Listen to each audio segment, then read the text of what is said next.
All right, you too. We're gonna go for a spin now that we got this thing properly aligned.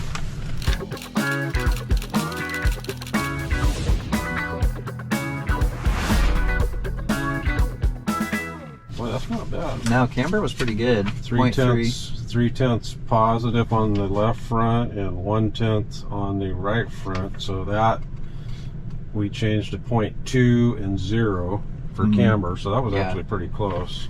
Yeah. Caster on the left front was 3.4 and on the right front 4.6. So they tried to run that up as much as they could. Is that with the cams that were in it? No, they put different cams in it. Okay, so now we've got 4.9 on the left front and 5.5 on the right front. So a little bit for holding the crown of the road. That's typically what we do. Toe in was towed out about a 1/16 of an inch before, and now we're towed in about a 1/16. So what kind of difference are you expecting to feel the way this thing drives now?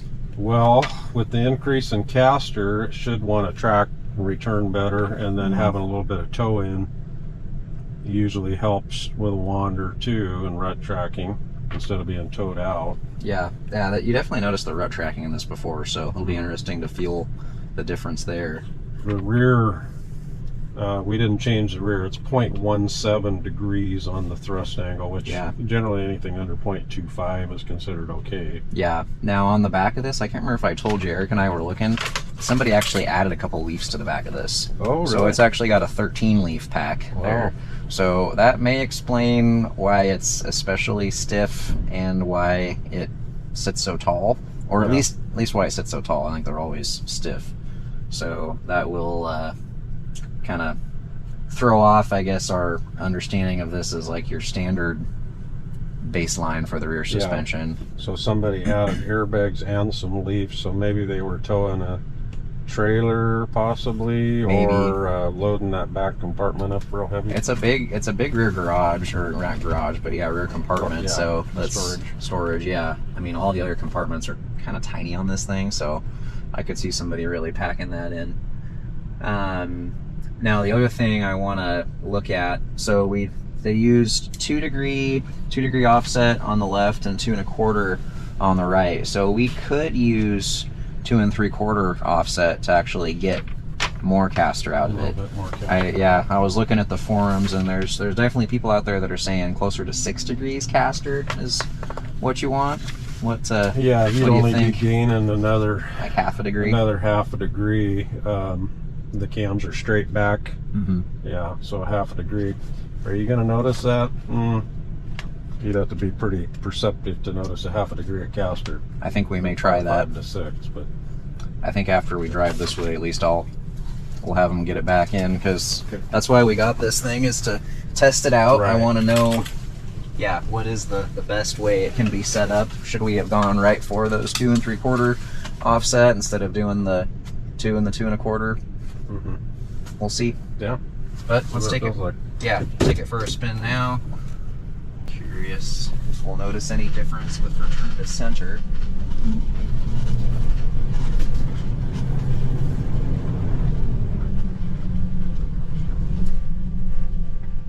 Trying to come back now, isn't it? That was actually pretty good from a left turn. Now the other thing though, our tire situation. Remember, so we swapped the bad tire from one side to the other. Right. We were going left. Had a hard pull to the left. So now I am kind of wondering if we're going to be going more to the right now with that tire. Let's see what the forecaster was again. So we were 3.4 and 4.6, so that had a 1.2 split to the left before. So yeah, you might be noticing that tire now more to the right. Now we've only got about a half degree split, which is what we normally do for road ground. So of course I'm on the left now. Yeah, I was to the left side of the road there because this street's pretty narrow. It comes back from the left pretty good. See how it does from the right. Did they see any lumps or bad spots in the There's tire? a definite jump to that tire, yeah. Yeah.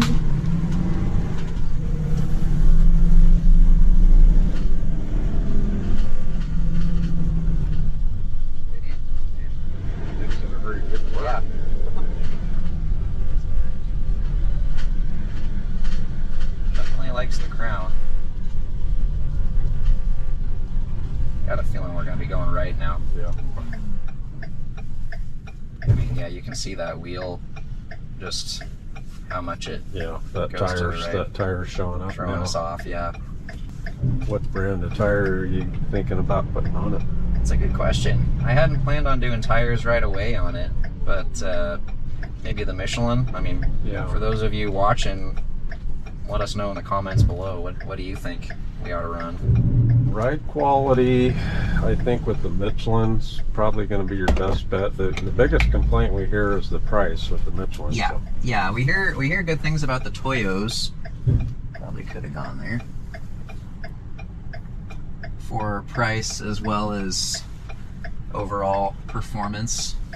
One thing we should mention too, I run into it quite often where tire shops or people will put more of an all-season tread tire, right? And you kind of want to stay away from that real open block kinda, deep tread, because that can cause a lot of squirm and kind of wishy-washy feeling. So a full ribbed highway tread. Now, if you are going places where you need an all-season, you know, up in the snow or different things like that, that would be a different story. Or maybe you want to have a wintertime set of tires, but for overall drivability, a ribbed tire is going to be better. I mean, more so on the Sprinters, but I think I've seen some of the E450s running that Michelin Agilis, which actually is a traction tire. I think on the Sprinters they do okay, but it does seem like, I don't know, this would be a pretty big coach for something with that blocky of a tread. Might get more squirm that way. Yeah, I just was going back and forth with the guy by email, and I had him send some pictures because he was complaining of quite a bit of squirm in the rear. Yeah. And I had him send pictures of the tires, a real deep, soft, treaded tire. So we're definitely going right. Yeah. It's favoring the crown there. I mean, it's not horrible. I'll try getting to a point where we can, once we get over the hill, the crown will go the other way. I would say I might be getting a little bit less feedback in the wheel compared to before. Hard to say. The steering wheel looks straighter now too. It was off. Yeah, I think they were able to get that wheel centered pretty good, so that's nice. Definitely still see it. The wheel kind of jump when you hit a bump though. Yeah. It's like kind of gets knocked to where it still just sort of follows the crown a little bit.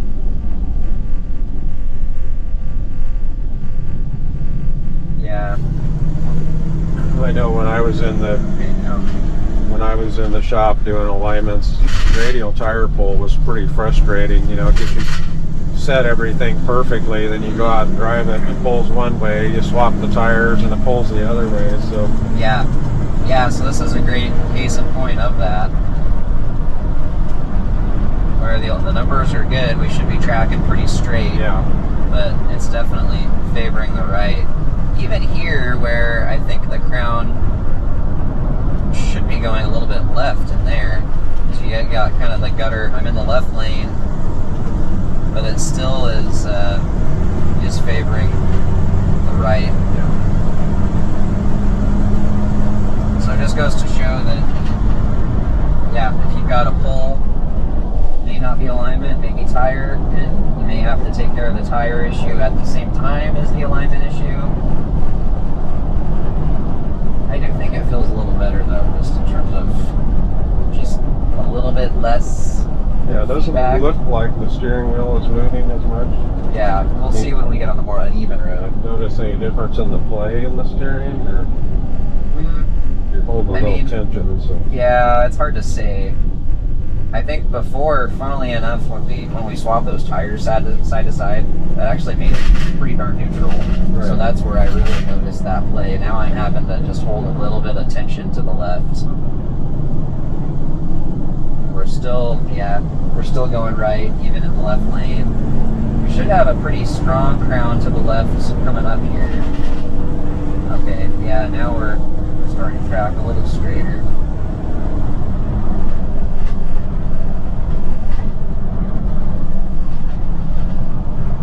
I do think overall it's an improvement though, even with that little bit of right hand pull. I mean, having the wheel centered is nice, and definitely less play in the wheel. So it does go to show how much on one of these things, especially, alignment really is critical for getting it to drive good.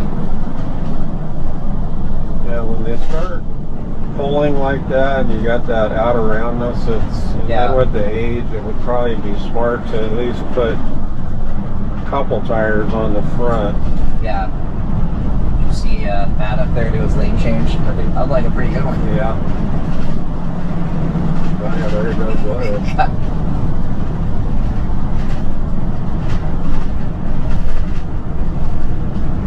So those two RVs do pretty well, but a lot of room for improvement still. Yeah, you can see a little bit of shake there. Shake. Yep.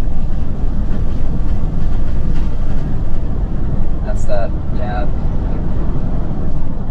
It's that tire roundness. So what do you think?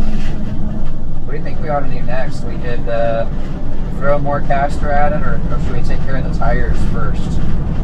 I think it'd be smart to at least put two front tires on it. Yeah. And then maybe redrive it and see what you got. Alright. Yeah. We had a 1.2 split and it was driving pretty straight. Well, that's not normal to have to do that. So now with a half a degree split in caster, it went a little off to the right. Yeah. Alright. I'll go up to our back road test and I'll let you take over. Now we're going, okay, we are going a little bit left there now. You can see crown, so it is still following the crown, but this is a pretty steep crown in the middle there. Yeah.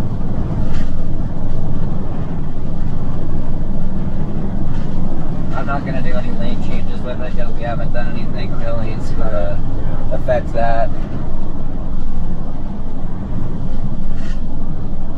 Definitely got a little bit of exhaust resonance there.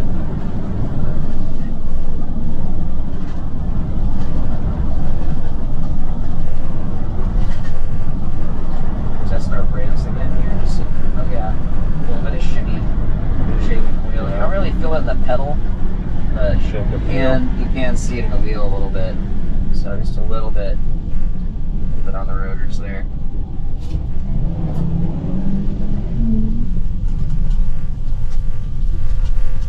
Now you drove it here before, right? Or last time I just drove it through that whip-de-doo section. Okay. Alright, I guess I'll do the same, and then do you want to drive it over the... Sure. Alright. I wonder how much those extra leafs are making it more stable in the back too.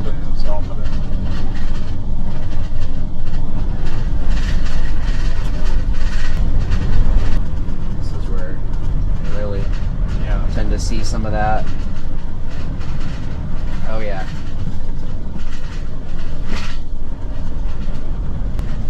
And definitely, as a passenger, I noticed the bounce even a little more actually, maybe just because I'm just so focused on driving the thing. Yeah. You're kind of keep. Oh yeah. Oof. Yeah. It still has the stock shocks. Oh yeah. Yeah. All we've done is give it a pretty good alignment. I mean, again, the caster, we could go higher. We've got that tire that's working against us, but I don't think that fixing the tire issue and running up the caster is going to eliminate that. No, it really, like like this bump steer, good shocks, and then the safety plus steering control where that corrects a lot of that. Yeah. Yeah, abuse.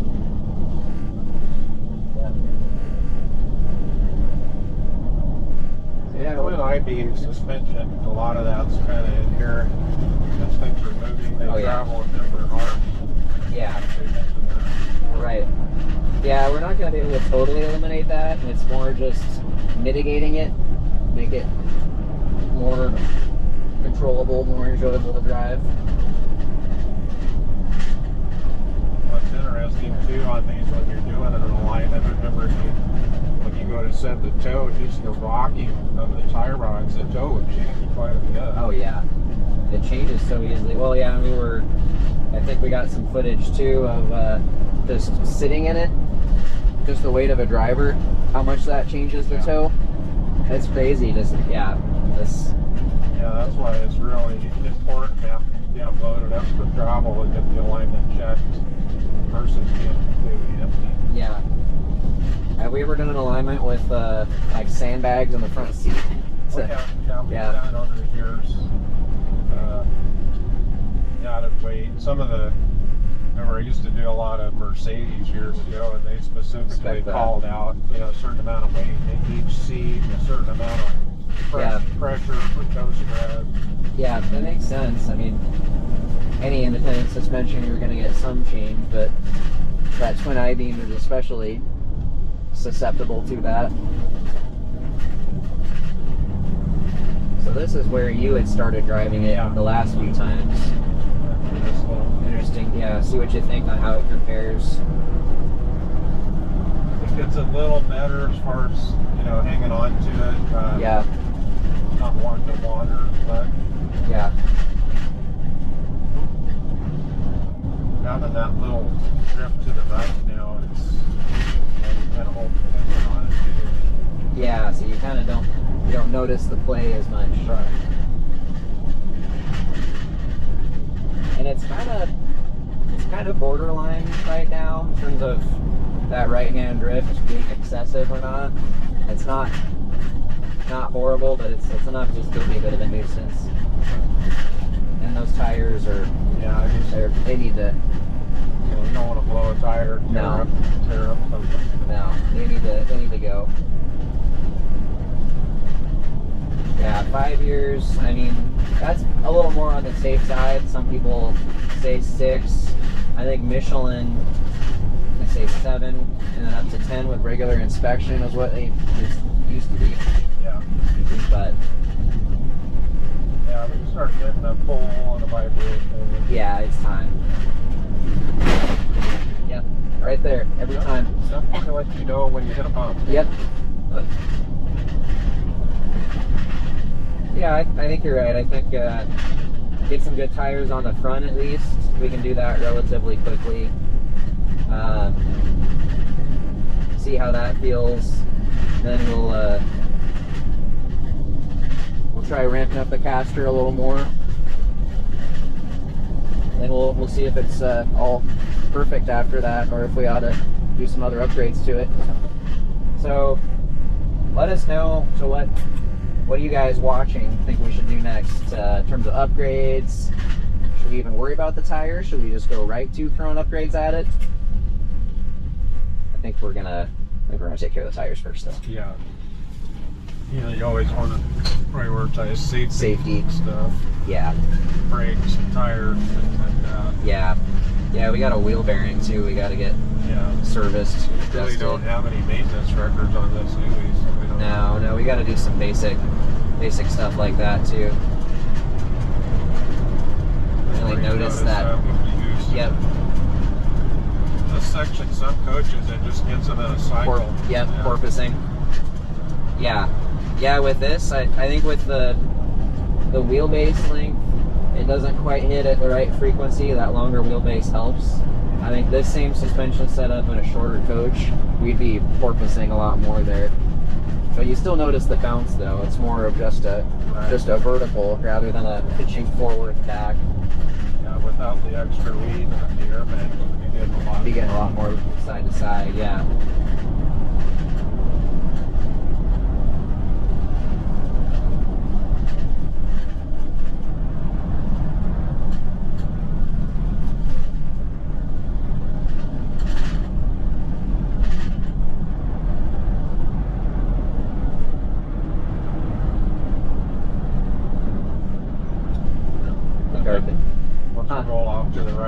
still. Okay, yeah, pretty good right hand drift there. Don't really have any breeze or anything to do. No, pretty calm right now. That is a good point though. That even a slight breeze can really make a difference. I mean, you're a big sail going down the road. Right, a lot of times this little area here can get a pretty good crosswind sometimes. Yeah, can make safety plus adjustments. Interesting.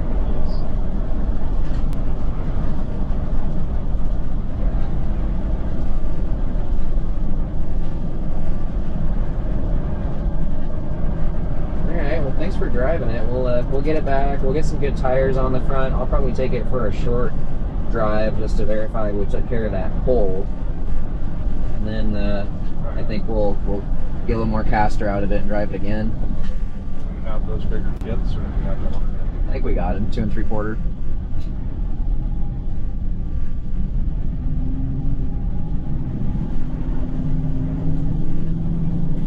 Yeah, if we had more of a camber issue, then I think that would limit us a bit more, right? Yeah, sometimes you have to sacrifice a little bit of caster to get camber so you don't have tire wear issues, but we're straight back for caster. We're good on the camber, so right. At least gain another ½ degree or something. Right. Yeah, so if we got a ½ degree more, that would put us at, let's see here, 5.4 and 6. So that'd be pretty good. And that's pretty much as aggressive as a lot of times you're running out in the 5s sometimes on these to get the camber. Right. Yeah, so what we have right now, really it is a good alignment. It's just a question of how much more are we going to feel with that extra ½ degree. Have you ever tested one out before and after adding that last little bit? Well, I've done quite a few over the years, caster wedges and things on straight axles. ½ degree, typically you don't feel a whole lot of difference. Yeah. You start getting up, you're splitting hairs almost a little bit there, ½ degree casters. Yeah. Yeah, where we went from 3.4 to 4.9 on the left, so 1.5 degrees, then on the right, 4.6 to 5.5, 9/10. But I know if we don't do it, we're going to hear about it. Yeah, so. And every little bit helps. It's the difference between saying, well, it's within spec. A lot of times the factory specs are pretty wide. So you can go in for an alignment and they say, oh yeah, it's all good, you're within specs. But that's different than fine tuning and trying to get it exactly where you want it. Right. It's going to be the best result. Yeah. Well, a lot of shops too, like just set the toe, they won't even mess with the camber caster all that much, or at least they won't put in a different offset ball joint. They'll just do as much as they can with what's there. The older ones of these, we used to do a lot of I-beam correction where you're actually straight bending them, bending the I-beams to get the camber set. So at least now we've got some adjustable the ball joints. Yeah, that was back when they were Kingpin, right? Yeah, that was like probably 91 and earlier. Okay. In there, yeah, this front end has been around since basically the 60s, right? Yeah. Just with some minor... Remember, you probably don't remember, but they used to do the TV ads with the light bulbs and the axles. I've seen some of those, yeah. The truck staying level and the axles are bouncing all over the place. Right, yeah. I mean, it's definitely a heavy-duty design. Yep. It works. And then versus the straight axles at the time, it's better than a straight axle. That, so yeah, it's at least some independent movement. Right. But now, what would you say between like one of these and a Chevy Express? That's probably the most comparable thing, right? But that's more of a traditional short, long arm IFS. Chevy Express, you're going to have upper and lower control arms, so that'd be a true independent suspension. Drivability. We just see so many more of the Fords. Yeah. The Chevy would probably drive a little better. I'm probably a little biased towards Chevy. Yeah. But a little you do have better. more items to wear on an independent. Sure. Yeah. Yeah, we do a fair amount of stuff on the steering linkage on those. But probably better steering feel, better ride quality on one of those. Yeah. You don't get the same kind of bump steer that you do on these. Right. That's pretty the biggest issue with these is the bump steer. Yeah. It's kind of a weird feeling. Yeah, if you're not used to it. I mean, I've driven these before, and it still is just a little like, oh wow, yeah, I forgot how much they do that. Especially with all my seat time in the Sprinters lately. You get a little spoiled with rack and pinion. Right.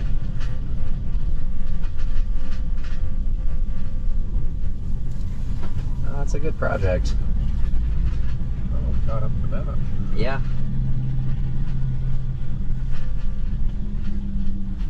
We'll put this across the Just street. across the street, fine. Yep.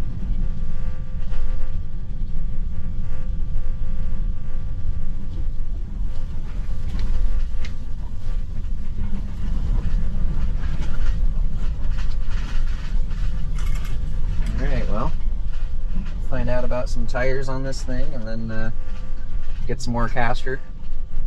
Take her for another spin.